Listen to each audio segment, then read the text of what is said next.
검찰이 국정농단 의혹의 중심에 서 있는 최순실 씨를 긴급 체포했습니다. 어젯밤 자정이 되기 직전 조사 중이던 최순실 씨를 긴급 체포한 겁니다. 잠시 후 이 뉴스 속보 자세히 전해드리겠습니다. 그리고 최순실의 국정농단 의혹에 분개한 한 시민이 대검찰청으로 굴착기를 몰고 돌진한 것으로 조금 전 확인됐습니다. 이 뉴스 속보도 잠시 후 상세히 저희 도우직구쇼에서 전해드리겠습니다. 분노한 국민의 마음이 아닐까라는 생각이 드는데 그래도 그래서는 안 됩니다. 오늘 조간신문 어떤 뉴스 보도하고 있는지 지금부터 저와 함께 하시죠. 먼저 동아일보입니다. 이승철 정경련 부회장의 과거 발언 여러분 기억하시지요? 기업들이 자발적으로 돈을 낸 것이다. 이렇게 밝혔었는데 검찰 조사에서 말을 바꿨습니다. 미르 K스포츠재단 모금 안종범 수석이 지시했다. 자발적으로 냈다 해서 안종범 수석이 지시했다라고 검찰 조사에서 시인을 한 겁니다. 안종범 수석 누굽니까? 어제 대포폰을 이용해서 재단 전 사무총장에게 회유를 하려 시도했던 그런 인물입니다. 안 수석이 지시했다라는 진술을 받아서 안종범 수석에 대한 조사도 180도 달라질 것으로 보입니다. 잠시 후 얘기 나눠봅니다. 다음 신문입니다. 이번에 한국일보입니다. 그런가 하면 문학의 황태자로 불렸던 차은택 씨는 평소에 주위에 이렇게 말했다고 합니다. 나 장관하고 싶다. 나 장관하고 싶다. 장관은 아무나 합니까? 그런데 여기서의 시사하는 바는 최순실의 힘이 얼마나 셌길래 최순실의 측근으로 불렸던 차은택마저 쉽게 장관하고 싶다라고 말하고 다녔을까? 어떨을지 추측이 가능한 대목입니다. 다음 신문입니다. 이번엔 조선일보입니다. 이 국면을 어떻게 잘 지혜롭게 수습을 해야 하는데 정치권을 보면 지혜롭게 수습할 마음은 없어 보입니다. 문재인 전 대표가 사실상 입장을 하루 만에 바꿨습니다. 사실상 야당으로 권력 전체를 이양하라라는 것을 요구했습니다. 거국 중립 내각을 구성하자 지난주 내내 문재인 전 대표 주장을 하다가 여당이 거국 내각 받으니까 정권을 야당으로 이양하라라고 사실상 말을 바꿨는데 과연 문재인 전 대표의 이 제안, 이 입장 잠시 후 나눠보겠습니다. 다음 신문입니다. 이번엔 경향신문입니다. 최순실 의혹 핵심에 서 있는 안종범, 정호성 청와대 실세들의 추락이다라는 제목이 실렸는데 출국 금지당했습니다. 안종범, 정호성 출국 금지. 오늘 동아일보 1면에서 미르 K스포츠재단 모금을 안종범 수석이 지시했다라는 진술까지 확보한 이상 출국 금지하고 검찰이 강도 높은 조사가 있어야 될 것 같습니다. 다음 신문입니다. 이번엔 한겨레 신문인데요. 돌면 나옵니다. 한겨레 신문 1면 최순실 씨가 청와대에 검문 없이 드나들었다라는 정황이 취재가 됐습니다. 그런데 어디로 들어갔을까요? 장관들만 국무회의 때 출입할 수 있는 이른바 11문, 여기가 청와대 정문입니다.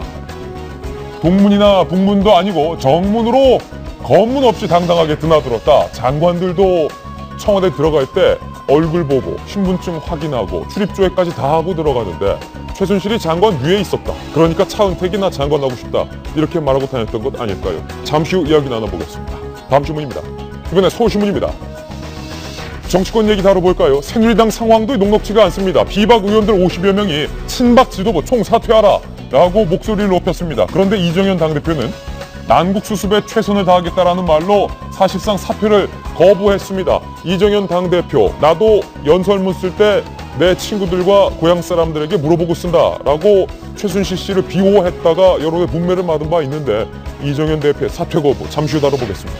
다음 신문입니다. 이번엔 중앙일보인데요. 역시 돌리면 나옵니다. 예상치 못한 이름이 갑자기 툭 튀어나왔습니다. 갑툭튀. 최순실 씨가 린다 김과 오랜 친분이 있었다. 혹시 무기 거래에도 손댄 건 아니냐?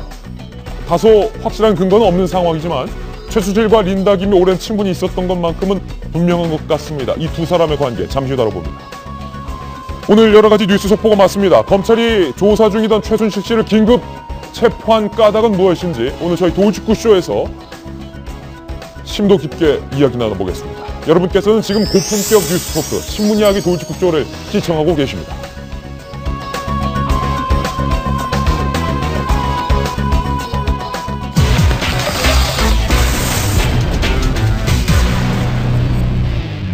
네, 돌직구쇼 힘차게 시작하겠습니다.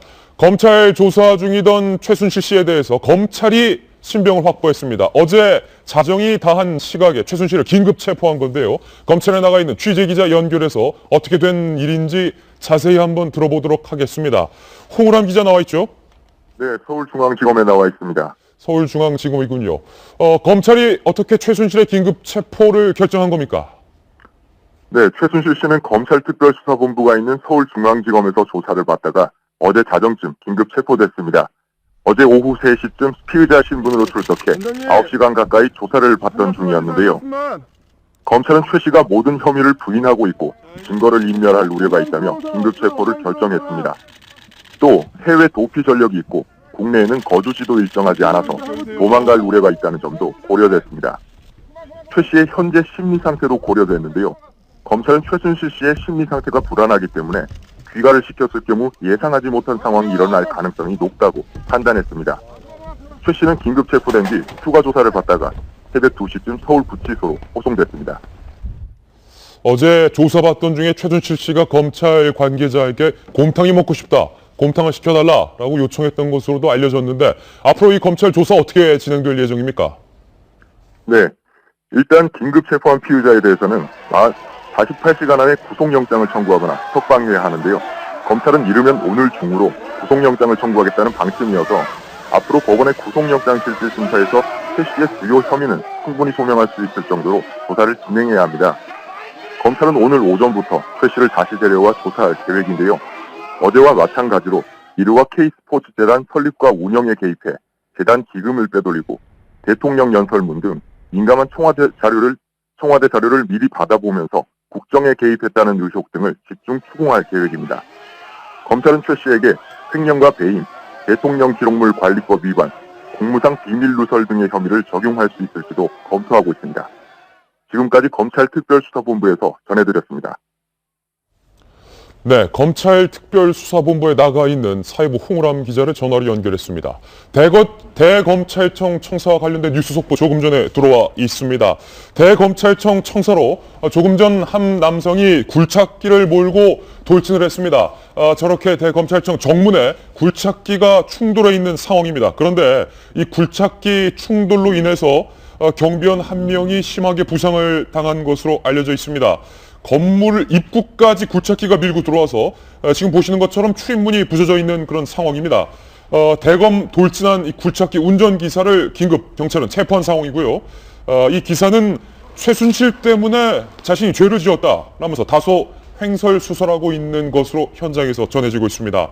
화물차에 싣고 온 굴착기를 화물차에서 내리자마자 곧바로 대검찰청 청사 정문으로 돌진한 것으로 알려져 있고요.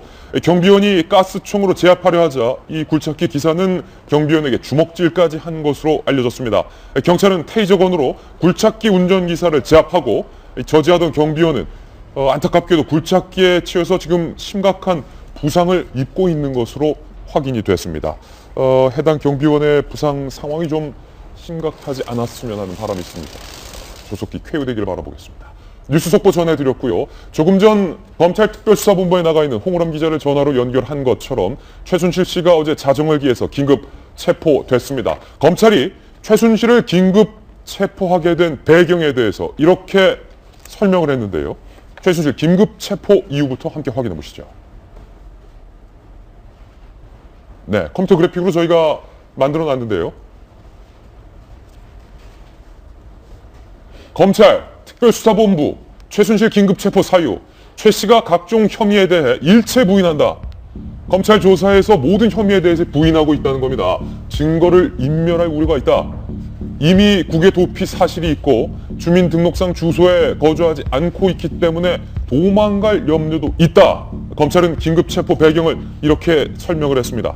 정성유 의원님, 검찰 청사에 들어가기 전에 최순실 씨가 죽을 죄를 지었다라고 말을 했지만 정작 검찰 조사에서는 모든 혐의를 부인하고 있는 것으로 전해지고 있습니다. 그렇죠. 근데 사실은 일맥상통합니다. 왜 서로 싸울 때요. 특히 남녀지간에 싸울 때 그러잖아요. 내가 잘못했어. 남자를 주로 그렇게 얘기하지 않습니까? 그러면 뭘 잘못했냐 그러면 아무튼 내가 다 잘못했어. 예. 근데 사실 자기는 아무 잘못이 없다는 얘기거든요. 예. 약간 그런 식으로 이제 빗대서 설명하면은 지금 국민적인 공분이 크니까 일단 잘못했다는 식으로 이제 빠져나간 다음에 실제로 어저께 혐의에 대해서 들이대고 있는 쉽게 말하면은 나는 대통령이 시키는 대로 했을 뿐이다 라고 얘기하는 거거든요. 그러면 구체적인 혐의에 대해서는 다 이제 부인을 하고 있으니까 저렇게 지금 긴급 체포하는 거는 뭐 불가피하고요. 더더구나 구속영장 청구는 뭐 시간 문제라고 보입니다. 예. 지금 현재 우리가 어저께 10여 개 정도의 혐의에 대해서 얘기를 했는데 특히 이제 명백한 거는 강제 모금 혐의가 있고요. 예. 특히 롯데 같은 경우는 이미 70억을 받았다가 K스포츠 재단에서 받았다가 돌려준 정황이 있기 때문에 뇌물 같은 경우는 요구만 해도 뭐 그 법에 걸리거든요. 네. 그러니까 그거 혐의 그 뇌물 공여로 해서 체포 그 구속영장을 청구하는 데는 아무 문제가 없고 일단 구속영장을 구속을 한 다음에 나머지 혐의에 대해서는 하나씩 확인해 가면 될 것 같습니다. 긴급 체포와 구속은 엄연히 다릅니다. 검찰이 최순실을 긴급 체포했기 때문에 이르면 오늘 구속영장을 청구할 예정인데요. 그런데 검찰의 긴급 체포는 늦었지만 잘했다라는 평가가 나오고 있습니다. 그런데 최순실이 귀국하고 나서 하루 동안 검찰이 최순실에게 시간을 준 것 아니냐라는 의혹과 관련해서 최순실 씨가 청담동의 엘로이 호텔에서 변호사들과 만나서 이 검찰 소환에 대비했던 것으로 취재 결과 확인이 됐습니다. 최순실 씨가 묵었던 호텔 관계자를 만나서 물었습니다. 2시 반에 나간 사람은 그 사람 불리니까 라는 사람이 밤일 수도 있고 신문이랑 막 이것저것 그 사람만이 17년 항상 최순실 씨가 앞서 말씀드렸던 것처럼 어젯밤 늦은 시각 긴급 체포됐습니다. 그런데 최순실 게이트에 등장하는 등장인물은 최순실 씨만이 아닙니다. 오늘 주요 등장인물을 저희 돌직구쇼로 소환했습니다. 함께 보시죠. 돌직구쇼에 출두한 최순실 게이트 주요 인물들입니다. 먼저 주인공이 최순실 씨가 있고요. 우병우 민정수석, 안종범 전 수석이 되겠군요. 그리고 송성각 한국콘텐츠진흥원장, 그리고 그 밑에 정유라 씨까지 관련자들 5명을 오늘 돌직구쇼에 긴급 소환했습니다. 물론 실제로 소환한 건 아닙니다만 최순실 게이트 희대의 헌정유린 공범자들은 지금 어떤 상황에 처해 있을까요? 오늘 국민 여러분, 시청자 여러분의 답답했던 마음을 조금 뻥 뚫을 만큼 정의 구현을 한번 해보겠습니다. 먼저 최순실 게이트의 주인공 장본인 최순실 씨는 말씀드렸던 것처럼 검찰에 의해서 긴급 체포됐습니다. 그리고 두 번째 주인공이라 할 수 있습니다. 우병우 민정수석과 안종범 전 수석에 대해서는 현재 어떤 조치가 취해지고 있을까요? 함께 보시죠.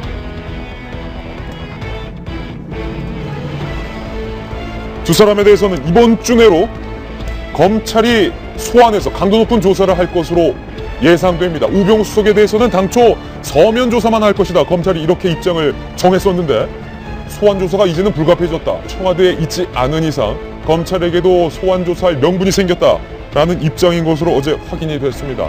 그렇다면 한국콘텐츠진흥원장 차은택 씨의 측근으로 알려진 송성각 전 원장 사표를 어제 냈는데요. 묻어버리겠다. 한 광고 대행사에 대해서 이렇게 사실상 협박까지 했던 인물입니다. 이 인물 사표는 수리됐지만 검찰이 송성각 전 콘텐츠진흥원장에 대해서 출국금지 조치를 내렸습니다. 용의자, 피의자로 불러서 조사를 강도 높게 하겠다는 겁니다. 그리고 마지막 인물 최순실 씨의 딸 정유라 씨에 대해서는 과연 어떤 조치가 내려질까요? 현장에서는 정유라 씨의 2대 입학 취소 가능성에 대해서도 조심스럽게 이야기가 나오고 있는 그런 상황입니다.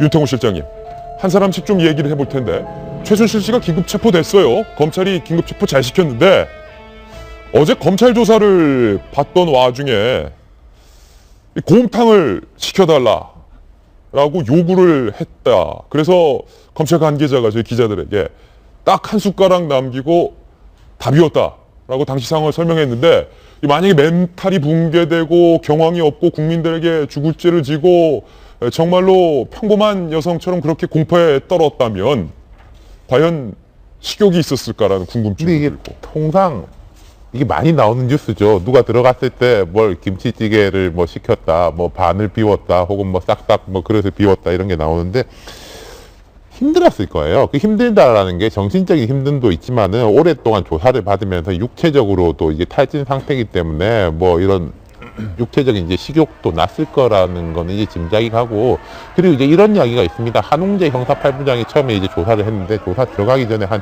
20분 정도 아이스 브레이킹, 좀 이제 최순실 씨가 어떤 뭐 돌발적인 행동을 할지 모르니까 좀 뭐랄까 달랜다고 할까요? 그런 시간을 가졌다고 해요. 예. 한웅재 부장도 자기 딸 사진을 보여주면서 나도 딸이 있다. 딸을 위해서라도 뭐 여러 가지로 털고 가야 되지 않겠냐라고 하니까 그때 이제 최순실 씨가 좀 안정이 됐다고 합니다. 물론 안정이 됐다는 거 하고 그냥 안정이 돼가지고 정신을 차려가지고 털어놨는지 학삭 부인했는지 그건 알 수가 없지만 아니면 그냥 곰탕만 먹었는지. 그러니까 그 일련의 선상에서 이제 곰탕을 먹었다. 그럼 곰탕을 먹었다는 거는 우리가 그렇게 봐야 되겠죠. 원래 변호사가 뭐 이 사람이 공황장애가 있어가지고 뭐 심장이 안 좋고 그랬지만은 예. 그 정도 상황은 아닌 것 같다. 어느 정도 정상적으로 수사에 임할 수 있고, 그리고 구치소에서 잤지 않습니까? 예. 그 구치소에서 잘 만큼의 육체적, 정신적 상황은 될 수 있을 것 같다는 것의 정황 증거겠죠. 그렇죠. 오늘 손 변호사님 나오셨는데 검찰이 긴급 체포 이후로 도주의 우려와 증거인멸 이유를 내세웠습니다. 검찰이 긴급 체포 그리고 곰탕을 시켜준 조치, 검찰로서는 잘했다 이렇게 보십니까? 그럼 아까 말씀에 제가 유감이 좀 있죠. 아, 유감이 있다. 예, 말씀하십시오. 검찰이 좀 잘했다고 하셨는데 저는 잘한 게 거의 없거든요. 검찰이 잘한 거 없다. 네, 왜냐면은 긴급 체포는 법률 모르는 여러분들도 다 오늘 예상된 거 아닐까요? 130% 예상이 됐죠. 검찰이 삼고 있는 명분이 증거가 인멸되거나 부인됐다고 하는데 만약에 자백을 했다고 하면 긴급 체포 안 할까요? 그게 아니거든요. 예. 네, 그래서 이거는 검찰이 형식은 긴급 체포했지만 대한민국 평범한 국민 여러분들이 예. 긴급 체포한 겁니다. 이건 국민이 긴급 체포한 것이다. 검찰은 어쩔 수 없이 하신 것이죠. 예. 자료도 언론이나 여러분들이 다 모아주니까 어쩔 수 없이 수사 개시하고 지금 된 거죠. 그래서 제가 또 문제 삼는 부분이 그렇게 오자마자 긴급 체포할 것이었으면 예. 31시간 왜 방치했을까요? 이 의문이 남는 거예요. 최순실에게 주어진 시간이 31시간이다. 네, 31시간 시간 여유를 준 예. 것이 아직 조사가 부족하다. 또는 조금 조사받을 기회를 좀 체력을 좀 보태주겠다 이 뜻이었는데 지금 보니까 그게 아니었거든요. 아까 엘로이 네. 호텔에서 이 변호인들과 최순실 씨가 만나서 검찰 소환을 준비하는 모습을 저희가 CCTV로도 보여드렸는데 이거는 검찰이 예. 적극적으로 저는 해명해야 된다 생각이 돼요. 예. 우리 보통 사람의 범죄자라고 하면은 공항에서 99%다 데려가지 않을까요? 예. 그걸 31시간 방치했다는 이 자체는 검찰이 역시 여전히 눈치 보면서 어쩔 수 없이 여기까지 왔구나 예. 이 느낌을 갖죠. 그 얘기는 앞으로 결말도 결국은 검찰이 조금 하겠지만은 결국은 언론과 우리들이 해야 됩니다. 네. 제가 잘 몰라서 그런 건데 네. 원래 검찰 조사를 받는 피의자에게 메뉴 선택권도 줍니까? 그게 원래는 기본이죠. 아, 그렇군요. 네. 특혜를 준 건 아니군요. 네, 왜냐면 그게 검찰 입장에서도 편한 것이 일단은 분별력 있게 질문을 하고 답하는 부분에 좀 효율성 있게 가야 된다고 하면은 일단은 최대한 검찰로서는 그 안정적으로 그 피의자가 예. 그 버틸 수 있는 체력은 좀 도와줘야겠죠. 예, 네. 이 칼럼. 네. 검찰이 이르면 오늘 구속영장을 청구할 방침인데 과연 법원에서 구속영장을 발부한다면 발부 죄목이라고 할까요?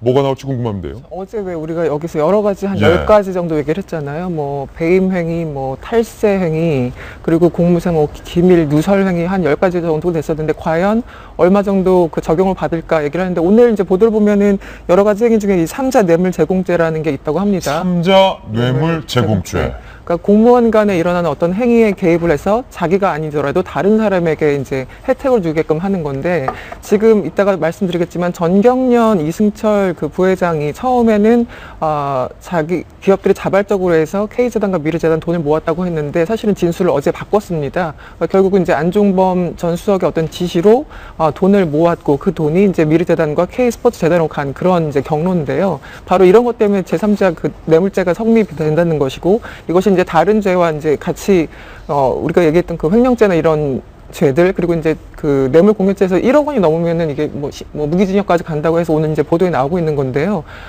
일단은 이제 검찰 측에서는 영장을 청구할 때 가장 안전한 걸 하겠죠. 그래서 지금은 확실한 어떤 그 증거들이 있는 부분도 있고 없는 부분도 있는데 아까 말씀하신 것처럼 롯데 측에 70억을 뭐 요구했다, 뭐 SK에 80억을 요구했다 이런 것들은 이제 나와 있는 거니까 가장 안전한 어떤 혐의를 적용해서 일단 영장을 청구할 것으로 보입니다. 구속영장 나올 것이다. 나올 것이다. 그렇죠. 그 나오는데 이제 어저께 사실 그 경찰의 두 팀이 조사를 했어요. 처음에 이제 형사 800을 조사를 했고, 예. 그다음에 이제 특수 일부가 조사를 했는데 이제 제일 먼저 그동안에 어저께 얘기한 대로 의혹과 사실이 뒤엉켜 있는데 몇 가지가 이제 갈래가 쳐지는 거 있어요. 이제 가장 먼저 나온 것이 최순실 씨가 이제 전 남편과의 사이에 아들이 있었고 그 아들이 청와대에 근무한 의혹이 있다라는 얘기에 대해서 아들의 존재 자체를 부인했습니다. 나는 아들이 없다. 예, 아들이 없다. 그래서 거기서 재적 동분을 떼보니까 물론 반선이 있어요. 그 정윤회 씨와의 사이 재적 동분을 떼보니까 아들은 없다. 본인은 아들이 없다고 했으니까 그거 하나는 정리가 된 거고요. 지금 얘기한 대로 롯데에 대해서 돈을 주고 그다음에 돌려받은 거에 대해서는 이제 명백하니까 형사 800 조사를 했고 공항에 마중 나온 4명의 남성에 대해서 이거 뭐 검찰 아니냐라는 의혹이 있었는데 최순실 씨가 직접 개인 돈으로 산 사설 경호원이다. 네. 그건 이제 드러났고 또 한 가지 이제 특수일부에서는 우선 가장 중요한 거 태블릿 PC. 예. 태블릿 PC가 이제 누구 것이냐에 대해서 이제 집중적으로 조사가 될 것 같습니다.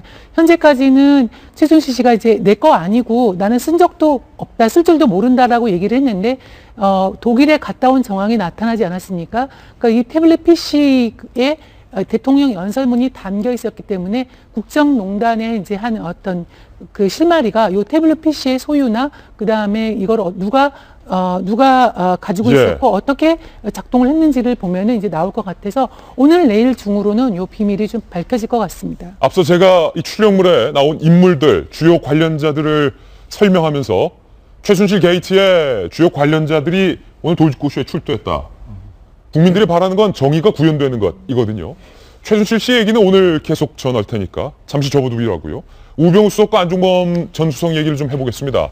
안종범 수석에 대한 얘기도 오늘 많이 나오고 있고 우병우 민정수석에 대해서 애초 검찰이 서면으로만 조사할 거다라는 방침을 세웠다가 이번 주 안으로 빠르면 소환 조사하겠다. 일단 우병우 수석 전 수석 얘기부터 좀 해볼까요? 우병우 수석 같은 경우에는 그동안 뭐 수차례 어마어마한 혐의들이 있었음에도 불구하고 청와대 민정수석이라는 방패막이 때문에 검찰이 출두하지 않은 뭐 여러 가지 무소호 불위의 권력을 보여줬는데 지금 와서 판이 너무 커지다 보니까 사실상 우병우 수석이 그동안 갖고 있었던 처가 땅에 대한 혐의라든지 그리고 아들에 대한 그 문제라든지 이런 것들은 이제 비교할 바가 되지가 않아요. 우병우 수석 입장에서는 검찰이 부르면 부른 대로 가갖고 편하게 과거에 있었던 혐의들은 그냥 소명하면 되는 겁니다. 그게 중요한 게 아니라 우병우 수석이 왜 그동안 청와대 요직 자리에서 물러나지 않았는가를 생각해 봤을 때는 결국은 이 모든 최순실 게이트의 내면들을 다 알고 있었던 게 아닌가. 이걸 법적으로 어떻게 틀어막을 수 있을지에 대한 고민들을 하지 않았을까라는 생각이 드는데 앞으로 이제 청와대에 있지는 않지만 민간의 영역으로 나오게 된 우병우 전 수석이 여전히 마찬가지로 바깥에 있던 문고리 3인방과 그리고 여기 나와 있는 최순실 씨 기타 등등에 있는 측근 세력들과의 문제를 어떻게 해결할 수 있을지에 대한 역할을 하지 않을까라는 게 좀 주목되는 대목인 것 같고요. 여기 이제 핵심적으로 저희가 봐야 될 인물이 바로 안종범 전 수석입니다. 안종범 전 수석입니다. 왜냐하면 최순실 게이트가 어마어마한 파문을 일으키고 있는데요. 가장 핵심은 국정농단 아니겠습니까? 최순실 씨가 혼자서 무슨 힘을 갖고 국정을 농단하죠? 여기는 반드시 조력자가 있습니다. 조력자라는 거는 정부의 영역에서 최순실 씨가 그림을 그리면 그 그림대로 실행될 수 있게 만드는 힘을 가진 사람. 대통령이 직접 하지는 않을 것 아니겠습니까? 대통령의 힘을 이어받은 그 당시에는 경제수석이었고 지금은 정책조정수석으로서 청와대 무소불위의 권력을 갖고 있던 안종범 전 수석이 미르재단과 K스포츠재단의 그 돈을 모으는 과정에서 개입을 했다라는 게 사실상 의혹의 핵심인데 그동안 전면 부인했거든요. 상황이 달라졌습니다. 상황이 달라졌다. 어저께자로 정경련의 핵심 증인으로 볼 수 있는 이승철 정경련 전 부회장이 국정감사에 출두해서 늘 뭐라고 얘기를 했습니까?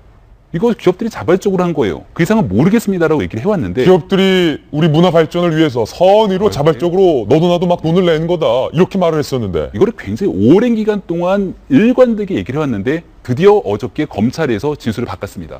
안종범 수석이 지시하고 주도한 일이다. 실토했군요. 라고 얘기를 했기 때문에 결국은 이 문제의 핵심 미르재단, K스포츠재단에 돈을 모금하는 과정에서부터 실질적으로 최순실 씨가 계획했던 모든 일에 안종범 수석이 개입됐다는 일이 밝혀지는 순간 안종범 수석의 죄는 어마어마하게 커질 건데 이제 여기에 마지막으로 안종범 수석의 선택이 남는 겁니다. 예. 나 혼자 독박 쓰고 내가 다 했다라고 갈 것이냐, 아니면 나도 누군가의 사주와 지시를 받고 움직였는가. 이제 이게 검찰이 풀어야 될 숙제일 겁니다. 아니, 안종범 수석 어제 저희 도직구쇼에서 집중 보도해드렸지만 대포폰 이용해서 장 실장이라는 사람을 통해서 재단 전 사무총장에게 안 수석께서 이 번호는 안전하다고 하십니다. 저희가 정 총장님 도와드릴 수 있습니다. 연락 주십시오. 입막음 회유하려 했던 분 아닙니까? 우병우, 안종범 두 사람이 왜 중요한가는요. 지금 검찰이 뭐 박근혜 대통령 수사 대상이 아니다 이렇게 이야기하고 있습니다. 그런데 박 대통령하고 연결고리예요. 우 수석은 김 의원도 말씀하셨지만은 제가 며칠 전부터 저분은 변호사였다. 청와대 사내 변호사 그런 말씀 드렸지 않습니까? 지금 재조명되고 있는 박관천, 조홍천 의원의 그 문건 파동이 났을 때부터 이걸 국기문란 혐의로 규정을 하고 예. 그걸 이제 검찰을 조정했다는 의혹이죠. 검찰이 조정했다는 의혹을 받고 그 다음에 이제 민정수석이 되고 그 다음에 이 정호성 비서관들과 호흡을 맞춰가지고 지금까지 이제 일을 끌고 온 거 의혹은 맞고 법적으로 이렇게 차단을 하고 그런 것의 모든 정점은 이제 우병우 수석인 거죠. 그럼 우병우 수석은 사실은 뭐 최순실 씨의 실체에 대해서 100%는 모르겠습니다만 어느 정도 알고 있었다라고 볼 수밖에 없는 게 합리적 의심이고 예. 안종범 수석도 자기가 과거 이제 뭐 50의 뭐 밤에 뭐 금융계 황태자 이원조 이런 사람처럼 자기가 돈 거들어 다닌 거잖아요. 예. 그럼 안종범 수석도 두 가지입니다. 선택지는 내가 최순실하고 어떻게 해서든지 알았는데 최순실하고 의논해가지고 이러고 다녔다라고 말하든지 박 대통령이 최순실이 말하는 거에 대해 협조하라고 해가지고 난 이걸 시행했다. 둘 중에 하나를 선택해야 되겠죠. 그런데 뭐 안종범이라는 사람이 개인이 언제부터 최순실하고 알아가지고 친해가지고 이렇게 했다라는 거는 삼척동자도 안 믿을 이야기가 되는 것이고 예. 저 두 사람은 결국은 대통령으로 올라가는 고리가 된다는 것이죠. 검찰 수사의 키맨이다라는 건데 우병우 수석과 안종범 수석에 대해서 검찰 관계자 이렇게 말했습니다.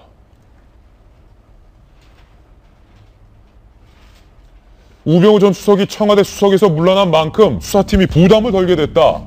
이 말이 상당한 것을 시사합니다. 우 수석이 청와대에 있으면 자기들이 부담 가졌었다 이거죠. 제대로 수사 못했었다. 실토한 겁니다. 우 전 수석에 대한 수사 강도가 달라질 수밖에 없다. 이제는 검찰 관계자도 이렇게 말했는데 각오가 남달라졌다는데 정의구현이라고 앞서 말씀드렸는데 또 다른 관련 인물이 있습니다. 바로 최순실 씨의 딸 정유라인데 정유라 씨가 이제는 이화여자대학교 입학 과정에서 특혜를 받은 것은 삼척동자도 다 아는 사실이 됐습니다. 2대 합격 자체가 취소될 가능성도 나오고 있다면서요? 이제야 교육부가 특별감사를 한다고 합니다. 어제 이제 특별감사가 직접 시작이 됐는데요. 앞으로 2주 동안 진행될 건데 사실 그동안 이화여대 학생들이 모든 진실을 다 밝힌 상황이었죠. 그리고 언론에서도 이미 많은 것들이 나왔고 이제 와서 교육부가 이 특별감사를 한다는 것 자체가 굉장히 만시탄이라는 생각이 들고요. 어쨌든 여러 가지 의혹이 있었죠. 입학 자체부터 그 특기생 대상자를 확대했었는데 거기에 이제 승마가 처음으로 들어갔고 우연인지 필연인지 정유라 씨가 이제 합격을 했다라는 의혹. 그리고 정유라 씨를 면접하는 과정에서 입학처장이 금메달을 따온 학생을 뽑으라고 말했다라는 의혹. 그리고 금메달은 실질적으로 어떤 원서 마감 이후에 받았는데 그것을 소급 적용해서 어떤 특혜를 줬다라는 의혹. 여기까지가 이제 입학과 관련된 의혹이고요. 예. 그 이후에는 이제 여러 가지 학칙 개정을 해가지고 정유라 씨가 학교에 출석하지 않았음에도 불구하고 이제 공결 처리하는 그런 과정들, 그리고 수업에 참여하지 않았지만 역시 학점을 주는 그런 과정들 보면서 이제 그 이후로부터는 학점 특혜라는 부분이 있는 거죠. 그래서 결국은 일단 학점 특혜는 그 부분이고 입학 특혜만 하더라도 지금 한 3가지 정도가 기본적으로 나오고 있는 의혹들 아니겠습니까? 그래서 이것이 만약 사실로 밝혀진다면 입학 취소 가능성이 충분히 있다라는 얘기가 지금 나오고 있습니다. 변호사님, 법적으로 이화여대 합격 자체가 만약에 불합리했다면 이제 와서 입학 사실 자체를 취소하는 것도 가능합니까? 네, 얼마든지 가능하죠. 그렇군요. 네, 그 대개는 그렇게 취소하면은 여론에 밀려서 취소하는 꼴이 됐는데 그렇게 되면은 정유라가 소송도 할 수 있는데 소송할 분위기가 될까요? 저는 거의 못할 것 같아요. 예. 안 수석 얘기 잠깐만 좀 할까요? 안종범 수석 얘기. 네, 굉장히 중요한 사안이어갖고 오늘 아마 이승철 부회장이 진술을 바꿨다는 게 저는 제가 신문사 편집자라고 하면 저는 헤드라인으로 갔을 기사죠. 오늘 동아일보가 일면 헤드라인에 썼습니다. 제일 크게 썼나요? 예. 네. 이게 굉장히 저는 청와대도 그렇고 박 대통령도 그렇고 이제 굉장히 하나의 비수로 이제 날아갈 가능성이 굉장히 큰 겁니다. 비수가 될 것이다. 대통령 뭐라고 좀 변명하셨죠? 국무회의 회의에서 이 사건 아주 그 폭발 직전에 전부 다 기업들이 진짜 문화와 융성과 기타 등등에 다 우리가 공감대 형성하고 예. 진짜 자발적으로 이렇게 국가와 민족을 위해서 해주셨다 이런 취지였거든요. 예. 이게 완벽하게 거짓말이라는 거를 좀 어젯밤에 좀 발각된 거예요. 예. 그러면 이제 안종범의 이제 딜레마가 이제 나오는 거죠. 만약에 안종범 수석이 검찰에 출석해서 본인이 살려고 하면은 얼마든지 그 가능성이 있거든요. 인간이니까. 이승철 부회장 보세요. 들어가서 바뀌잖아요. 말 바꿨다. 이 부패 사범에는 다 공식입니다. 예. 버티다가 들어가면 바뀌죠. 오. 한국이 그랬거든요. 예. 그러면 안 수석이 만약에 본인 살려고 하고 자식들도 있으니까 살려고 해서 만약에 뒤집으면 어떻게 되죠? 나도 어쩔 수 없이 저쪽에서 시키는 바람에 대통령께서 시키는 바람에 그렇게 했다고 하면 이거는 차원이 달라져요. 예. 또는 진짜 아주 충신답게 지금까지 해온 것 같이 전적으로 박 대통령 아이디어는 아니고 본인이 적극적으로 했다고 하면 조금 비껴날 수 있는데 이 부분이 아마 모르긴 몰라도 안종범이나 또는 안종범을 도와줄 변호인들의 굉장히 딜레마이자 숙제일 것 같아요. 예. 어쨌거나 결론은 박 대통령 저는 수사가 불가피할 것 같아요. 대통령의 수사까지도 불가피할 것이다. 기소는 못하더라도 조사는 해야 되고요. 출석 조사는 혹시 못한다 하더라도 질문 한 500개 던져서 그 답을 하셔야 될 저는 국민적인 의무가 이제는 이승철 부회장의 진술을 말미암아 오늘 날짜로 저는 생겼다고 생각합니다. 예, 어젯밤 최순실 씨가 긴급 체포돼서 최순실 씨는 지난밤 서울 구치소에서 밤을 보냈습니다. 잠시 후 최순실 씨가 영장 조사를 위해서 중앙지검으로 올 가능성이 매우 높아졌습니다. 중앙지검에 저희 채널A 취재진이 나가 있습니다. 현재 상황입니다. 최순실 씨가 올 것 같아요. 서울중앙지검으로 올 가능성이 높아졌기 때문에 중앙지검 관계자들이 지금 현재 최순실 씨의 출석에 대비하고 있는 모습을 저희가 실시간으로 생방송으로 보도를 해드리고 있습니다. 어제 최순실 씨를 검찰이 긴급 체포했기 때문에 서울구치소에서 하룻밤을 묵은 최순실 씨가 잠시 후 구치소 차량을 탑승을 해서 서울중앙지검으로 영장실질심사 조사를 위해서 최순실 씨의 조사를 재개할 예정이군요. 영장 조사와는 상관없이 최순실에 대한 검찰 조사가 오늘 다시 재개할 예정입니다. 그러니까 두 번째 조사라는 뉴스 속보도 현재 들어와 있습니다. 잠시 후 최순실에 대한 조사가 재개될 것으로 보이는데 검찰이 묻고 따지고 할 것이 많다는 겁니다. 잠시 후 최순실 씨의 모습이 드러나면 저희가 생중계해드리겠습니다. 이제야 저희가 준비한 첫 번째 돌직구 신문을 뜯을 수 있게 됐습니다. 함께 보시죠.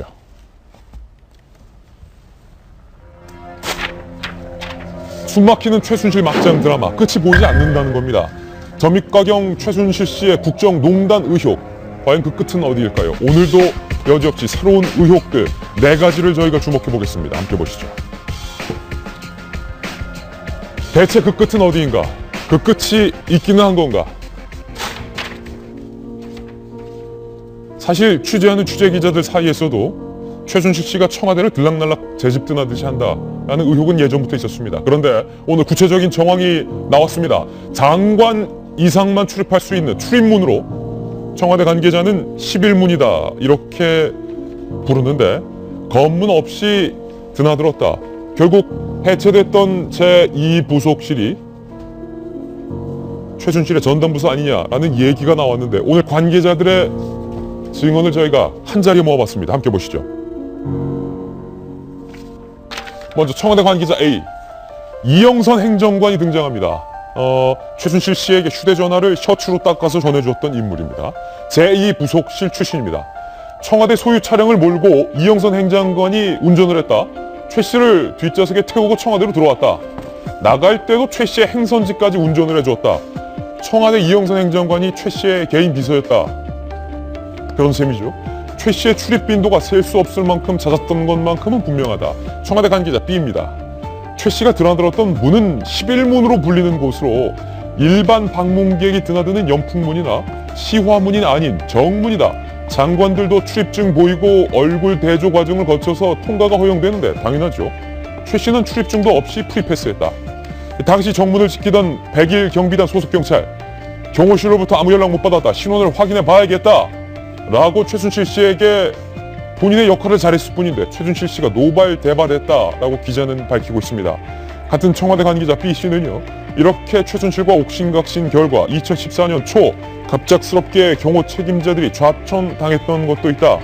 당시 청와대 경호 책임자 원경환 경호실 경찰관리관, 김석열 서울지방경찰청 101 경비단장 2014년 초에 갑작스럽게 교체가 됐다는 전원이 나오고 있는데, 그래서 저희가 청와대 지도를 한번 출력을 해봤습니다. 윤태곤 실장께서 오랜 기간 청와대 출입기자를 했으니까 청와대 구조에 대해서 잘 아시죠? 11문. 그러니까요. 지금 11문은 여기 안 나와 있어요. 연풍문하고 시화문 사이에 있는 거거든요. 아까 저기 처음에 나왔던 이제 사진에 이제 삼엄하게 경비를 하고 있는 곳입니다. 11문이다. 그렇죠.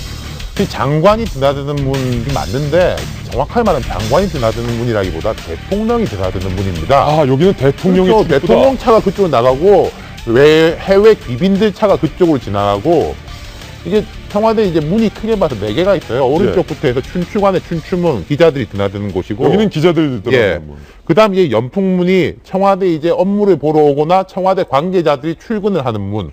그리고 거기는 이제 초소 같은 게 있어요. 근데 11문 정문은 그런 게 있을 수가 없습니다. 왜냐? 대통령이 드나들고 국가 귀빈이 드나드는 곳이기 때문에 검색대 자체가 없는 곳이에요. 예. 그리고 그 다음 쪽이 이제 시화문, 저기로 들어가면은 영빈관이 나옵니다. 여기는 영빈관. 예, 바깥에서 한 수십 명, 수백 명 모아가지고 하는 행사 때 보통 시화문으로 들어가게 되는 거예요. 여기 행사용이군요. 그렇죠. 참 제가 기가 찬 게, 이게 최순실 씨가 드나들었다라고 했을 때 저쪽 옆쪽으로 보면 약간 경호용의 쪽문 같은 게 있어요. 차가 못 드나드는 문들이. 이쪽에 쪽문이 있다. 뭐 그런 쪽으로 몰래 드나들지 않았을까 싶었는데, 벌건 대낮에 대통령 드나드는 문으로 드나들었다는 거 아닙니까? 예. 이제 참 기가 찬 노릇이고, 여기서 이제 제가 두세 가지 언급을 할 게 있는데요. 퍼즐이 맞춰지는 느낌이에요. 예. 2014년에 이게 경찰들한테서 난리가 났다는 거 아닙니까? 경찰 입장에서는, 그 경비하는 경찰 입장에서는 경호처에서 업무 연락이 안 왔기 때문에 그 아주머니 누구십니까? 그렇게 될 거 아닙니까? 근데 안봉근 그 당시 이 부속실장이 내려와가지고 난리를 쳤대죠. 박관청 경정이 여기에 대해서 그 조사를 하기 시작한 때가 이때쯤입니다. 그럼 박관청 경정은 청와대에 있을 때 말하자면 급이 그렇게 높은 사람은 아니에요. 하지만 경찰 파견자지 않습니까? 그러니까 이 첩보를 입수했을 거예요. 분명히 101 경비단이라든지 이선에 있는 쪽에서 이제 웬 청와대 차가 들어가는데 뒤에 이제 어떤 여성분이 있다. 그런데 여기서는 확인을 안 해주고 무조건 들여보내라고 한다. 그런 이야기를 하면서 아마 경찰들이 한탄도 하고 예. 이렇게 했을 겁니다. 그게 아마 박관청 경정의 첫 번째 첩보로 들어가지 않았을까. 아마 예. 이게 제일 합리적인 추측이 되는 것이고, 그 다음에 두 번째, 세 번째 지적하고 싶은 것은 어제 이제 검찰에서 그런 이야기가 나왔습니다. 정호성 비서관은 수사선상인데 안봉근, 이재만 두 사람은 혐의선이 없다라고 했는데 이게 안 되는 겁니다. 안봉근 비서관이 이 당시에 드나들게 해줬고, 이영선 행정관은 안봉근 비서관이 거느리고 있던 사람이고, 최순실 씨가 추천해가지고 박 대통령 후보 시절부터 경호원으로 쓰던 사람이고, 이거에 대한 축이 이제 안봉근 비서관인 거죠. 그러니까 안봉근 비서관은 권력 남용입니다. 이건 이제 분명히 처벌을 받아야 될 사유가 되는 거고, 이재만 비서관도 이런 게 없겠습니까? 그리고 또 이제 크게 봐서 하나 더, 안봉근 비서관이 이 부속실장의 비서관으로 있을 때 이런 역할을 했는데, 그럼 이 부속실과 연계돼가지고 업무를 했던 수석들이 있어요. 대통령의 의전이라든지 의상이라든지 이런 걸 담당했던 수석. 지금도 뭐 당이나 내각에 있는 분들이 있는데, 과연 그분들은 전혀 몰랐느냐, 이 사실에 대해서 전혀 몰랐다고들 하고 있는데, 그게 말이 안 되는 거고요. 이거야말로 뭐 국기문란 중에서도 상국기문란 행위인 거죠. 국기문란에 상중하가 있다면 이것은 하국기문란도 아니고 상국기문란이다. 그렇죠. 일반인이 청와대에 출입하려면 절차가 상당히 복잡합니다. 출입하려야 마음대로 할 수도 없는데 이런 절차를 보통 거치는데요. 만약에 일반인, 최순실 씨 같은 일반인이 청와대에 더군다나 11문으로 들어가려면 불가능하지만, 일단은 청와대 부속실에 정상적인 접수가 돼야 됩니다. 그리고 부속실이 청와대 경호실로 관련 업무 협조를 구해서 허가를 받아야 되고요. 경호실이 다시 11문을 지키고 있는 100일 경비단의 신원을 확인하고 나서야 이 3단계 과정을 거쳐야 출입이 가능한데 최순실 씨는 이 3단계를 모두 생략하고 이영선 행정관이 운전하는 차량을 탑승해서 들어갔다가 나갔다가 자유자재로 했다라는 증언들인데 이수경 칼럼니스트, 이게 말입니다. 청와대엔 제2부속실이 있습니다. 그 제2부속실은 보통 대통령의 배우자를 위한 기관인데 박근혜 대통령은 배우자가 없기 때문에 제2부속실이 사실상 쓸모가 없어서 2015년에 해체가 됐는데 그 출신들이 마치 최순실을 퍼스트레이디처럼 대우를 해줬다라는 의혹이에요. 제일 처음에 이제 그게 관건이었죠. 그러니까 관심사였죠. 대통령이 이제 그 퍼스트 레이디 역할을 할 사람을 갖고 있지 않은 독신이기 때문에 제2부속실은 원래 퍼스트 레이디를 케어하는 곳이기 때문에 없어질 거라고 예상을 했었는데 인수위 시절에 박근혜 대통령이 이런 얘기를 합니다. 그 어떤 민심을 살피고 국민들을 조금 더 의견을 좀 청취할 수 있는 그런 역할로 제2부속실을 삼겠다 해서 그냥 놔둔 거예요. 예. 그러니까 그 당시가 이제 소위 말하는 문고리 3인방 중 한 명이라고 하는 이제 안봉근 씨가 제2부속실장으로 있었던 거죠. 그런데 나중에 알고 보니까 제2부속실 소속에 지금 화면에 나오고 있는 저 이 행정관과 그리고 아까 그 해스트웨이는 그 옆에 있는 그 윤전추 행정관 이런 사람들이 다 제2부속실 이제 소속이었던 거고 아까 윤 실장이 얘기했던 것처럼 당시 안봉근 당시 실장 밑에 있었던 사람입니다.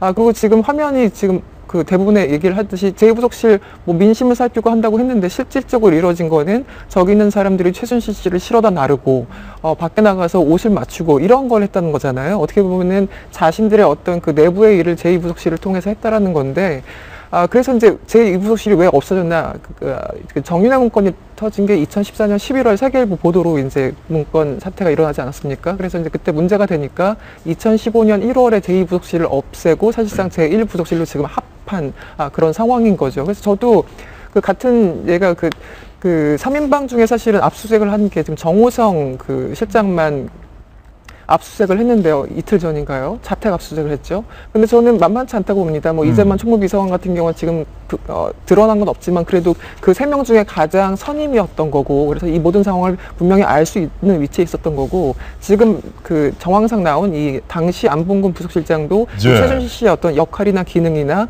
이 저렇게 청와대를 드나드는 거에 대해서 다 알고 있었던 사람이라고 우리는 추정할 수밖에 없는 거잖아요. 그러니까 문고리 3인방에 대한 조사도 당장 필요한 게 아닌가. 지금 정호성만 어떻게 하고 넘어가자고 하는 것 같은데 저는 여기서 멈출 수 있는 문제가 아니라고 봅니다. 최순실 씨의 청와대 출입과 관련해서 청와대 관계자가 이렇게 말했습니다. 이미 해체된 이 부속실이 미궁이었다. 뭐 하는지 모르겠다. 알려 해서도 안 됐다. 당신은 안봉구 실장의 인사 개입을 보면서 욕심이 너무 많다고만 생각했는데 이제 보니 그게 다 최순실 씨의 심부름이었구나. 청와대 관계자가 이렇게 말했습니다. 결과적으로 이영선 행정관 제2부속실로 옮기면서 원래는 경호실이었는데 최순실을 전담하는 개인 비서가 됐구나. 정성희 위원님, 저희 채널A가 최순실 씨가 평소 잘 갔던 사우나에 목욕관리사를 인터뷰했었는데 정유라 씨가 뺨을 때렸다. 최순실 씨가 큰 소리를 냈다. 이런 증언들이 나왔는데 100일 경비단 소속 경찰들이 우리가 경호실로부터 아무런 통지를 못 받았다. 신분증 보여주십시오. 그러니까 최순실 씨가 난리가 났다. 대통령이 원칙과 신뢰의 리더십으로 대통령 자리에 오른 거 아니겠습니까? 근데 이제 그 경호실에 소속된 경찰들은 원칙대로 행동했습니다. 원칙대로 행동한 사람들을 갖다가 좌천시켰어요. 근데 그것이 사실은 박관천 그 전 경정이 그런 얘기를 할 때 우리가 뭔가 있는 것 같았지만 알 수가 없었습니다. 입을 다물고 있으니까. 이제 드러난 느낌이고요. 드러난 느낌이고 이건 정말 이거야말로 이제 국기문란 약간 맞고요. 또 이영선 행정관 행동 보면 수행비서 맞네요. 그리고 최순실 퍼스트레이디 맞네요. 예. 그러니까 이런 식의 저는 이게 이렇게 늦게 드러났다는 게 잘 이해가 안 되거든요. 사실은 뭐 제2부속실은 지금 십상시 파문위원회 없어졌지만 그 기능은 살아 있었다고 하는데 청와대가 저 정도로 운영이 됐으면 청와대에 누군가 양심 있는 사람들이나 또 취재기자나 이런 사람들은 사실 드러나는 게 정상적인 나라인데 어떻게 이게 묻혀 있었고 숨겨져 있었고 이제서야 드러나는지 좀 이해할 수가 없었고 박관정 경장이 얘기한 대로 무덤까지 가져갈 얘기가 있다고 한 것이 혹시 저런 것들이고 또 지금까지 드러난 것도 지금 한겨레가 오늘 보도했지만 그것에 일단 사실은 그 빙하가 조금만 드러나는 것이 그 밑에 국정농단의 모습은 더 클 수도 있다 이런 생각이 듭니다. 예. 드나든 게 굉장히 심각한 것이 그게 이제 박 대통령하고 친한 관계니까 반대 대통령이니까 그럴 수 있는데 극단적으로 우리가 만약에 최순실 또는 최아무개가 뭐 공황장애도 있어갖고 어찌어찌해서 서로 사이가 안 좋아갖고 만약에 흉기를 갖고 들어갔다 생각을 한번 해보자고요. 그러면 그거에 대해서 누구도 체크 않고 부속실까지 해서 대통령까지 접근할 수 있는 가능성이 굉장히 커졌다는 얘기거든요. 뭐 그럴 리는 없었지만은 그만큼 이렇게 심각한 사건이 발생될 수 있을 가능성이 굉장히 컸던 겁니다. 나는 두 가지가 궁금한데요. 첫째로는 검찰이 이 CCTV 확보했을까요? 이거는 굉장히 중요한 대목인데 CCTV만 열어보면 몇 번 왔다 갔다 했는지 다 나온다. 저는 안 했을 것 같아요. 예. 아니면 못했을 것 같기도 하고. 청와대 앞에도 CCTV가 있지요. 네, 그거는 부속실이나 경호실이나 기타 등등 부서에 24시간 커져 있을 그 CCTV인데 그거 확보했던 신문기사 저는 본 적이 없거든요. 아마 검찰의 능력을 봐서 제가 보기에는 아직은 못했을 것 같아요. 예. 오늘쯤이야 좀 어찌어찌 좀 신용할지도 모르겠네요. 또 하나는 왜 이영선 행정관 사퇴했다는 얘기가 없죠? 예. 네, 맞습니다. 사퇴냈나요? 예. 한참 전에. 아, 한참 전에 냈나요? 아, 그러면 그 부분은 제가 사퇴수리는 잘했다. 네, 그 청와대가 여전히 그 검찰 수사에서 그 압수수색 그 이 반발하는 모습을 보면은 역시 이 사건을 바라보는 인식이 확실히 시중의 그 인심하고는 좀 차이가 났다는 그 부분을 제가 좀 지적하고 싶었어요. 검찰이 오늘이라도 즉각 그 청와대 정내에 있는 CCTV 내용을 확인해 봐야 된다라는 네. 지적이었습니다. 최순실 씨의 국정농단과 관련된 새로운 의혹 여기서 끝이 아닙니다. 이제서야 두 번째를 뜯어볼 수 있겠군요. 새로운 인물이 오늘 등장을 했습니다. 린다 김. 이야, 이 무기 로비스트로 활동을 했었고 지금은 마약 투약 혐의로 경찰과 검찰의 조사를 받고 있는 린다 김이 최순실과 친밀한 사이였다. 이게 도대체 무슨 얘기입니까? 오늘자 중앙일보에 보도된 내용입니다. 사실 세간에 그냥 설로 떠돌아다니던 얘기들은 조금 있었던 것 같아요. 근데 과연 여기까지 개입을 했을까라는 생각, 의혹들이 아직도 좀 남아있는 건데요. 일단 얘기를 좀 드리면 예. 최순실 씨가 린다 김과의 관계를 맺었던 건 꽤 오래전 얘기라고 합니다. 90년대 후반으로 거슬러 올라가죠. 그때까지는 나름대로 좋은 그냥 관계 정도만 맺어왔던 건데 둘 다 뭐 대한민국에서 지금 이제 사건이 드러난 상황들을 이렇게 보니까 정말 둘째가라면 서러울 정도로 어마어마한 일들을 벌였던 사람들 아니겠습니까? 근데 지금 지난 8월 달에 지금 관계자 증언들에 따르면 린다 김이 최순실 씨에 대한 얘기를 하고 다녔다라는 얘기들이 나옵니다. 예. 그래서 정의당 김종대 의원도 두 사람이 알고 있는 관계는 확실한 것 같다. 근데 다만 그 두 사람이 과연 동업을 했는지에 대한 여부가 불확실하다라고 나오는데 이 기사에서 보도하고 있는 내용을 따르면 결국은 대한민국에 대한 무기 도입 과정에서 최순실 씨가 영향력을 행사한 게 아니냐라는 거거든요. 핵심적인 건 전투기죠. 뭐 그 당시에 차세대 전투기로 알려져 있던 전투기를 대한민국 정부가 구매하는 과정에서 갑자기 전투기가 미국의 보잉사로 있는 전투기를 구매하는 과정에서 로키드 마틴사로 이렇게 변환하는 과정들이 일어나게 되는데 이 사이에 최순실 씨가 개입한 게 아니냐 뭐 이런 얘기들이 나오는 겁니다. 거기에 이제 중간적으로 뭐 로비스트들이 껴갖고서는 소위 말하는 돈들을 이제 뭐 착복한 게 아니냐라는 말 그대로 의혹인 건데 이거는 현재까지는 어떠한 정황 증거도 드러난 게 없기 때문에 섣불리 이렇게 좀 도입하기가 좀 어려운 부분들이 있다는 말씀을 드리고요. 다만 지금 우리가 보고 있는 것 중에 최순실 씨가 갖고 있는 국정농단이 끝이 어딘지 아무도 알지 모르기 때문에 그 의혹이 절대로 아닐 거다라고 얘기하기도 참 어려운 측면에 이르렀다는 게 우리가 안타까운 마음 아니겠습니까? 그건 제가 취재 기자로서 말씀드리겠습니다. 이 기사를 쓴 중앙일보 기자도 당시 저와 함께 국방부를 출입했던 기자라 그 부분은 잘 알고 있을 텐데 그렇기 때문에 정확하다라고 기자도 쓰지 않았던 것 같습니다.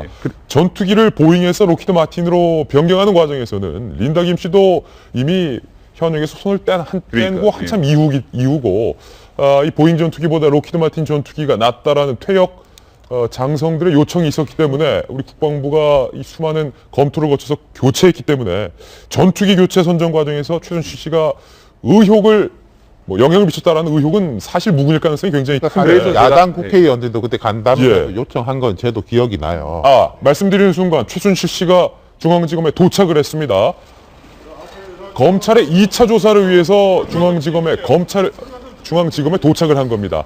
서울구치소 수송 차량이 도착을 했는데 그 안에 최순실 씨가 있는 것으로 현재는 보이는데 최순실 씨가 긴급 포송이라는 빨간색 스티커가 붙은 서울구치소 차량에서 이제 하차를 할 것으로 보입니다. 이미 취재진들과 중앙지검 관계자들이 마중을 나와 있는 상황 법무부라는 이름이 적힌 저 파란 버스는 서울구치소 이송 차량입니다.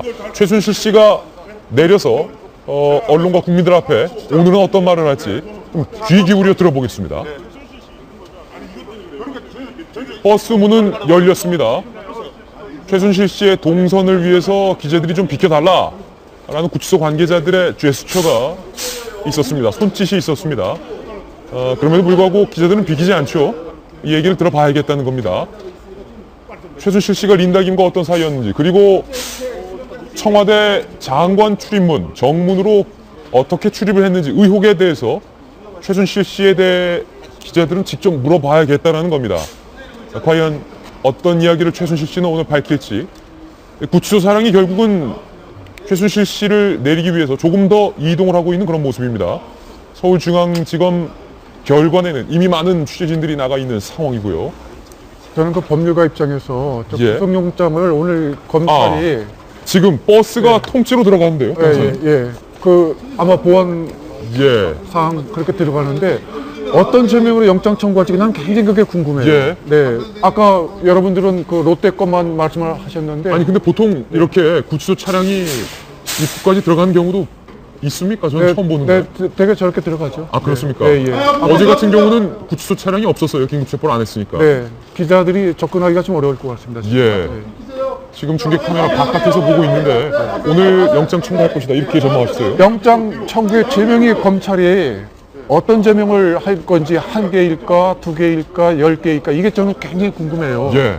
조사가 그렇게 많이 이루어지지 않았을 거인데 그 어떤 부분으로 해서 검찰이 영장 청구해서 그게 발부되면 그 자체가 검찰이 얼만큼 수사에 속도를 냈는가를 우리가 볼 수 있는 그 대목이거든요. 안면이다. 예. 아마 제일 궁금한 게 국정농단과 관련된 부분인데 정호성이나 관련자들 지금 조사 않고 있거든요. 예.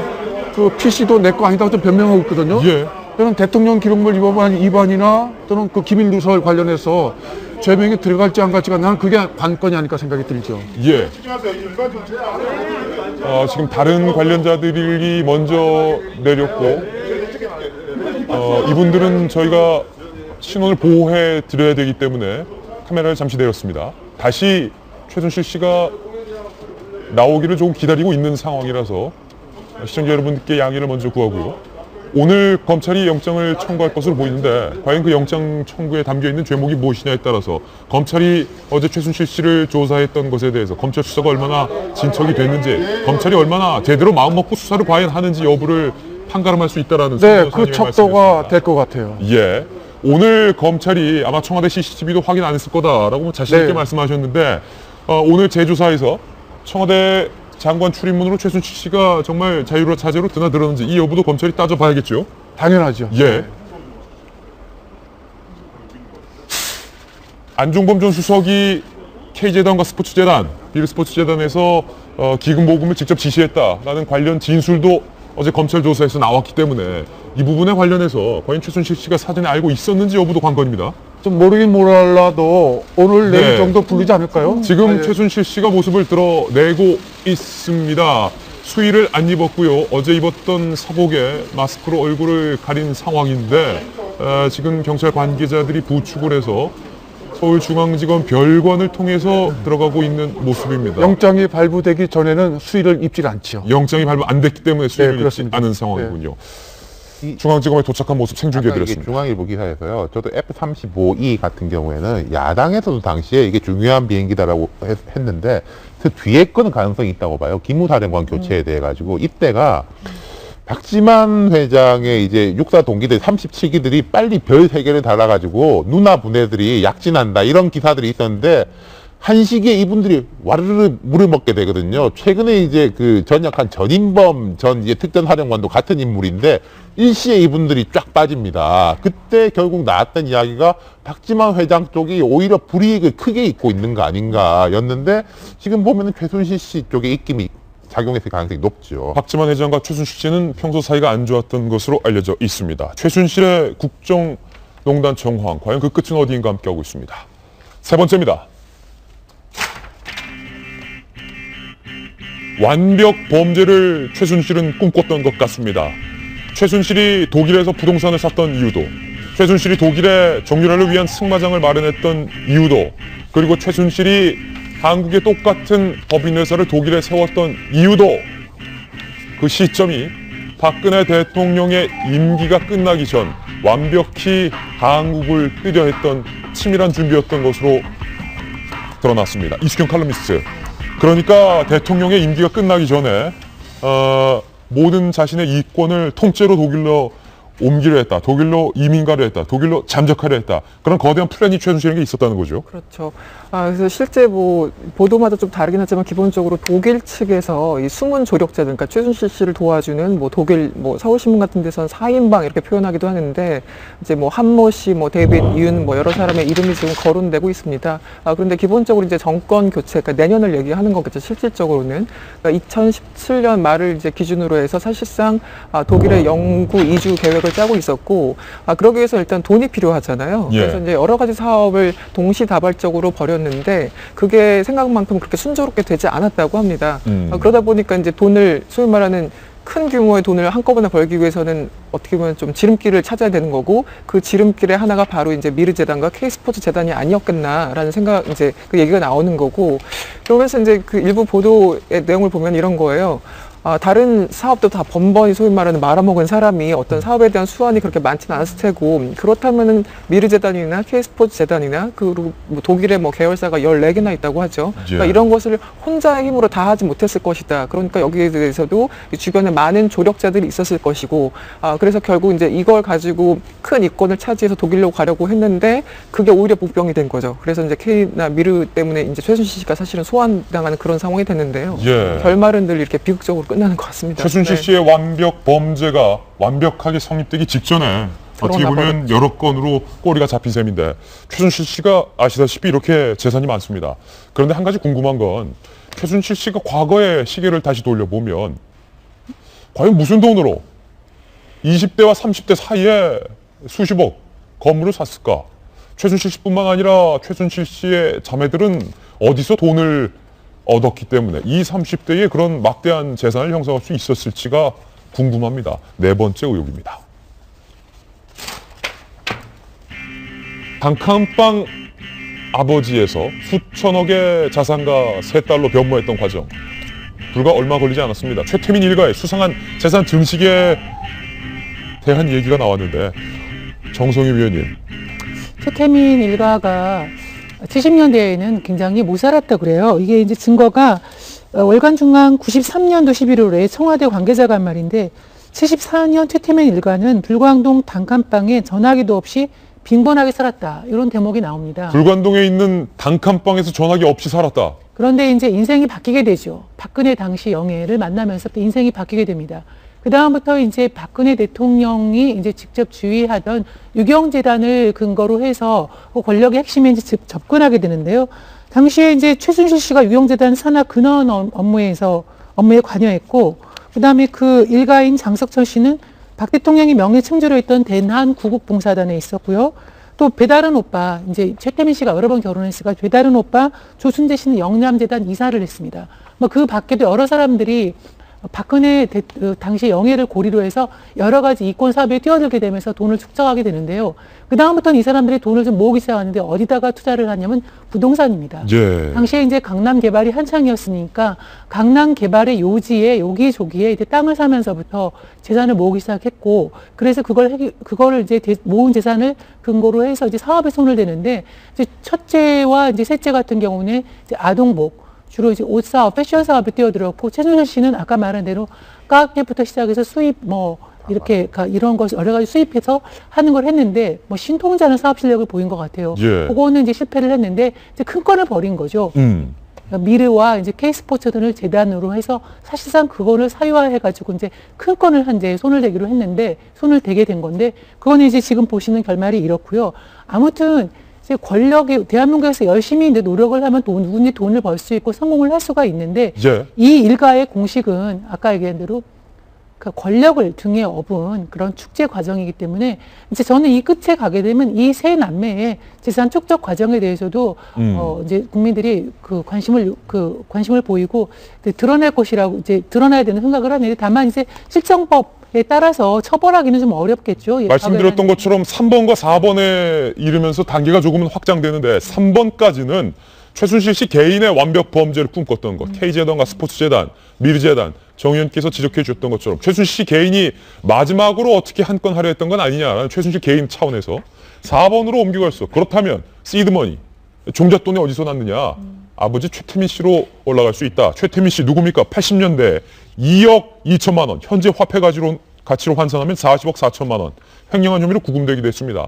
최태민 씨가 그 당시 그리고 최순실 씨와 그의 자매들이 박근혜 영예를 만나면서 유경재단, 영남대, 구국봉사단 등에 관여하면서 재산을 형성한 것 아니냐. 최태민 일가의 재산 형성 의혹도 우리가 들어봐야 한다는 국민적 목소리로 확대가 됐다는 건데, 손 변호사님, 최순실 씨의 자산 규모는 뭐 다들 아십니다. 뭐 167억 원의 빌딩, 그리고 200억의 부동산 자산에 독일 자산까지, 그리고 동생 최순천 씨 200억대 청담동 빌딩을 담보로 11차례 대출을 받아서 서초구와 광주시에 100억대 빌딩을 보유하고 있다. 뭐 300억, 400억. 그리고 최순천 씨의 남편 같은 경우는 2013년에 회사의 지분 일부를 매각해서 1,980억 원의 돈을 벌었다. 이거 법적으로 물을 수 있습니까? 그러니까 우리가 저 히말라야 오를 때 베이스 캠프가 있잖아요. 예.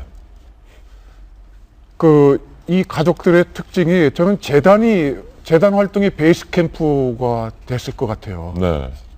지금 그 당시 권력자들 또는 재단이라는 자체가 굉장히 우리가 느끼기로는 굉장히 좋은 일 하는 곳이거든요. 그거를 명분으로 해서 재산 축적하기는 굉장히 쉽거든요. 지금 K스포츠 미르도 따지고 보면 이 재단을 터전으로 해서 돈을 버는 방법을 알았던 이 가족들이 아마 마지막 작품으로 아주 확실하게 큰 작품 하나 재단 만들었던 것이겠지요. 전두환 우리 재산 환수하는 거는 조금 쉬웠어요, 사실은. 예. 재산 경로도 좀 눈에 띄었고, 그 다음에 시간이 많이 안 갔었는데, 지금 이 최태민 목사 일가 이 재산 환수는 굉장히 어려움은 있을 듯 해요. 왜냐면 시간도 일단 오래됐고, 그래서 아마 국세청장이 이제 관심을 갖는다고 하시니까, 오히려 세금 관계나 또는 부당한 이득 부분, 이 부분 갈 것 같고, 독일로 재산을 빼돌린 부분은 의외로 저는 사건이 꽤 커질 가능성이 굉장히 큽니다. 예. 이게 특정 범죄, 경제, 가중처벌 등과 하는 법률에 보면은 재산 도피죄가 있거든요. 외화 유출보다는 오히려 한 5억에서 한 50억 이상 재산을 도피하면은 그거 한 10년 이상 또 무기징역이에요. 그것도 한 5년이나 10년. 그래서 아마 모르긴 몰라도 검찰에서 아마 제일 중점적으로 삼는 대목 중에 하나가 국외로 어떤 이름으로 갔던지 간에 결국 최순실이 재산 도피한 것이기 때문에 해외 재산 도피도 굉장히 큰 죄 중에 하나가 될 가능성이 굉장히 크죠. 예, 최순실 씨의 국정농단 개입 의혹의 4가지 새로운 내용 보내드렸는데 셀 수가 없을 정도로 많기 때문에 국민들이 최순실 게이트에 대해서 그토록 분노해하고 황망해하고 있는 것 같습니다. 급기야 이 휴대폰에 이런 게임까지 등장을 했습니다. 제가 다운을 받았는데 빨리와 순실이, 광고는 가리겠습니다. 최순실 씨가 말을 타고 있는 모습인데 게임을 플레이해보면 최순실 씨가 말을 타고 이 수갑에 걸리지 않게끔 조정을 해야 되는데 수갑에 걸리면 이렇게 아웃이 되는 순실아 빨리와 게임까지 등장할 정도로 이 국민들의 분노와 상실감이 최대에 달았다라는 말씀을 드릴 수밖에 없을 것 같습니다. 저희가 준비한 다음 돌직구 신문입니다. 이제 박근혜 대통령 이야기를 조금 해봐야겠습니다. 박 대통령은 관저에 머물면서 문고리 3인방이라 불렸던 측근들을 불러서 서류를 보고받고 업무를 했던 업무 스타일이 있었습니다. 그런데 우병우 민정수석도 가고 비서실장도 가고 문고리 3인방도 나갔기 때문에 이제 대통령은 과연 누가 보좌하나 이런 궁금증이 문득 드는데 여권 핵심 관계자가 이 두 사람의 이름을 거론했습니다. 박근혜 대통령의 두터운 신임을 받고 있는 김기춘, 최경환 두 사람이 사태 수습을 주도하고 있다. 전체적인 큰 그림은 김기춘 전 실장이 그리고 있고 실무적인 일은 최경환 의원이 하고 있는 것으로 안다. 대통령이 믿고 수습책을 들을 만한 사람이 이들밖에 없다는 방증이기도 하다. 이런 말을 여권 관계자가 했는데 윤태곤 실장, 네. 박근혜 대통령이 텅 빈 동굴에 혼자 남겨진 것 같다. 국회의원들이 이런 말을 하더라고요. 요즘 대통령 일정도 거의 없어요. 일정이 뭐 외국 사람 만나는 일정은 꽤 있더라고요. 뭐 신임장 재정, 뭐 미얀마 대사 이런 건 있고 한국 사람은 잘 안 만나죠. 그래서 이제 관저에서 누구랑 계신지도 모르겠는데 김기춘, 최경환 이 두 사람 이렇게 볼 수 있겠죠. 말하자면은 그래도 공적 라인에서는 제일 굵직한 두 사람 아니었겠습니까? 하지만 이분들한테 수습을 맡기는 게 과연 맞느냐. 특히 이제 김기춘 실장 같은 경우에는 박관청 경정하고 조홍천 비서관이 그걸 해가지고 김기춘 실장한테 줬다는 거 아닙니까? 예. 지금 이제 문제 이렇게 심각하니까 이렇게 좀 해야 될 것 같습니다. 뭐 밖에 정윤회가 김기춘도 날린다 이런 이야기까지 하고 다닙니다라고 했는데 그거를 문제를 해결하기를커녕 거꾸로 줘가지고 그 당시에 우병우 민정수석하고 민정비서관이죠. 민정비서관하고 김영한 민정수석도 뺀 채 둘이서 수습을 해가지고 이거 만들어서 이까지 끌고 온 인물 아니겠어요? 그렇기 때문에 이분한테 일을 맡긴다라는 거는 참 박 대통령이 아직도 현실인식을 뭔가 좀 잘못하고 있는 것 같다라는 생각이 들고 최경환 의원 같은 경우에는 이런 부분에는 아직은 드러난 게 없습니다만은 이분도 지금까지 뭐 박 대통령이 감싸기만 해가지고 일을 이렇게 키운 사람이 아닌가 싶은데 문제고 그래서 이제 최재경 민정수석, 신임 민정수석에 대해서 이제 김기춘 결국 전 실장이 이제 입김이 탄 인물 아니냐, 김기춘, 이명재 전 민정특보가 이렇게 해서 추천한 거 아니냐라는 추측들이 있는데, 근데 김재원 정무수석이 현직에 있을 때부터 최재경 이 전 지검장하고는 좀 관여가 있었던 것 같아요. 우병우 다음에는 당신이 해달라 이렇게 했는데 최재경 민정수석은 검찰에서 약간 신임이 있는 분입니다. 최재경 민정수석이 지금 해야 될 일이요. 제가 생각할 때는 지금 현재 김한수 행정관 현직에 있습니다. 그리고 최순실 씨하고 가까운 사람들 중에 민정, 부속실에 있는 행정관들이 있어요. 이 사람들을 먼저 정리하고 그리고 아까 이제 출입 기록 같은 거는 청와대에서 충분히 자체 조사할 수 있지 않습니까? 자체 조사를 해서 밝히는 게 그나마 청와대 신뢰를 1%나마 회복할 수 있는 길이지 이를 덮으려고 하는 쪽으로 해서는 안 될 겁니다. 조금 다른 접근 한번 이야기해 볼까요? 김병민 의원님. 물론 박근혜 대통령이 관련 책임자들을 빨리 정리한 것은 굉장히 잘했다라는 평가가 나오고 있는데 그것과 대통령이 수족을 다 자른 채 아무 일도 하지 않고 동굴 안에 텅그러니 있어야 된다. 라는 잠시 후 이야기해보겠지만 야당의 주장은 좀 구별을 해서 우리가 논의할 필요가 있는데 대통령이 김기춘, 최경환이라도 갔다가 국정 수습을 하지 않고 그냥 가만히 있어야 하느냐 이런 반론도 있어요. 네, 결국은 국가를 이제 어떻게 운영할 것인가에 대한 논쟁으로 갈 수밖에 없는데요. 저는 여기에서 지금 여권도 그렇고 가장 쓰지 말아야 되는 단어가 사태 수습이라고 생각합니다. 사태를 수습한다라는 건 뭡니까? 이 지경으로 만든 사람들이 있는데 그 사람들이 잘못된 사람이 있으면 범죄에 대해서 엄단하겠다는 의지를 갖고 있어야 되는데 그게 아니라 이걸 어떻게든 빨리 추스리겠다는 얘기거든요. 추스리기 위해서 불러온 사람이 김기춘 전 실장과 최경환 의원이라면 이거는 잘못해도 한참 잘못된 얘기라고 말씀을 드릴 수밖에 없고요. 최경환 의원 얘기 잠깐 드릴 수밖에 없는데 현 정부의 시작과 끝을 같이 하는 여러 사람들 중에 아주 굵직한 축 하나가 바로 최경환 의원입니다. 왜 그 얘기를 드리냐면 지금 이 최순실 사태 아주 핵심 관계자로 떠오른 사람이 안종범 전 수석이잖아요.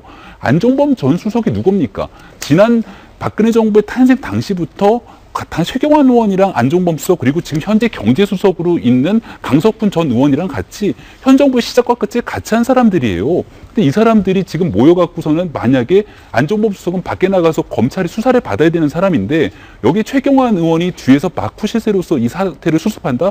이거는 사건을 틀어박는데 만약에 해결에 중점을 뒀으면 뒀지 정말 국가에서 이 사건과 별개로 대한민국을 온전하게 이끌고 가기 위한 해결 방안에는 무관한 일을 할 수밖에 없다는 얘기를 드리고 싶은 생각이 듭니다. 그래서 정말로 대통령께서 진짜 남은 임기 동안 정말로 지금 국민들의 들끓는 민심은 어떻게든지 간에 이거를 틀어막기는 어려운 부분이 있으나 그래도 국민들이 뽑아준 자녀 임기 동안 내가 국민을 위해서 국가를 책임지는 국가의 원수라면은 정말 이 사건과 무관한 사람들, 대한민국의 보수를 자청한 국가 원로가 얼마나 많이 있겠습니까? 그런 분 중에 진짜 믿을 만한 분 한 분을 비서실장으로 앉혀서 사태 수습에 대한 최고의 조언을 얻는 게 지금 뭐 이 문제를 해결할 수 있는 유일한 방안이 아닐까라는 생각도 듭니다. 청와대에서 그것까지 열고서 검토를 하겠다라고 밝혔습니다. 과정 중에 있는 것 같은데 정치권 이야기 자연스럽게 이어집니다. 다음 도직구 신문입니다.